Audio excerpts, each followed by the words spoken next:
Welcome to the DHIN tutorial on how to reset your community health record password. Whether you've forgotten your password or locked your account, we'll walk you through the process to regain access quickly and easily.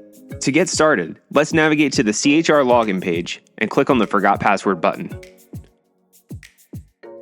On the next screen, enter your CHR username or the email address associated with your account. Then click the Reset button. Check your email inbox for an automated message from dinchr.admin@dhin.org. If you don't receive an email, be sure to check your spam or your junk folder. Once you locate the email, open it and click the Reset Password link inside. From here, you can create your new password. Just make sure it meets the criteria listed on the page. After entering your new password, answer your security question and then click the Update button to finalize the process.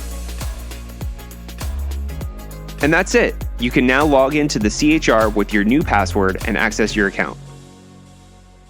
For any questions about the DHIN CHR, please reach out to the DHIN Service Desk or your Business Relationship Manager.